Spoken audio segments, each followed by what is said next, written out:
శ్రీమాత్రే నమః. మిత్రులందరికీ శుభోదయం.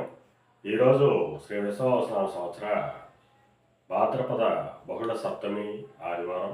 ఈరోజు సప్తమి ఉదయం 8:50 వరకు ఉంది. తదుపరి అష్టమి. ఈరోజు రోహిణి నక్షత్రం మధ్యాహ్నం 1:58 వరకు ఉంది. తదుపరి మృగశిర.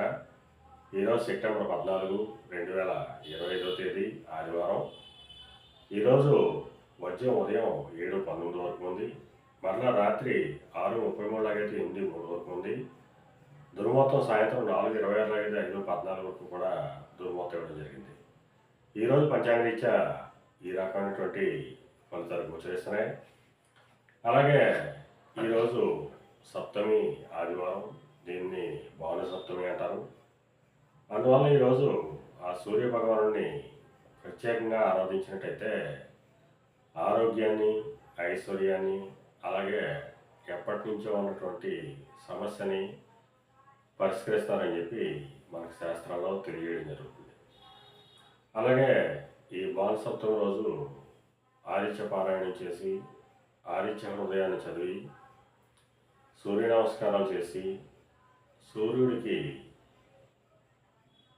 ఎన్ని విధాలుగా మనం సేవ చేయగలమో అన్ని రకాలుగా సేవ చేసినట్టయితే ఆయన అనుగ్రహంతో ఐశ్వర్యాన్ని కూడా పొందొచ్చని చెప్పి మనకు శాస్త్రంలో తెలియజేయడం జరుగుతుంది. అలాగే ఈరోజు నక్షత్రాలైనటువంటి రోహిణి, మృగశిర నక్షత్రాలు ఎవరికి తారాబలం కుదురుతుందో మనం పరిశీలించినట్టయితే ఆరుద్ర, స్వాతి, శతతార ఈ నక్షత్రంలో జన్మించినటువంటి మిత్రులందరికీ కూడా ఈరోజు నక్షత్రాలైనటువంటి రోహిణి, మృగశిర నక్షత్రాలు అనుకూలంగా ఉంటాయి. అందువల్ల ఇప్పుడు చెప్పుకున్నటువంటి నక్షత్ర జాతకులందరికీ ఈరోజు శుభకరంగా ఉండే అవకాశం ఉంది. అలాగే ఈరోజు పంచాంగరీత్యా ఈ రకమైనటువంటి ఫలితాలు గోచరిస్తున్నాయి. అలాగే ఈ భాను సప్తమిని అందరూ కూడా వినియోగించుకుని ఆరోగ్య ఐశ్వర్యాలు పొందాలని మనస్ఫూర్తిగా కోరుకుంటూ మీ పెద్దబాబు సిద్ధాంతి గొల్లల మారగ.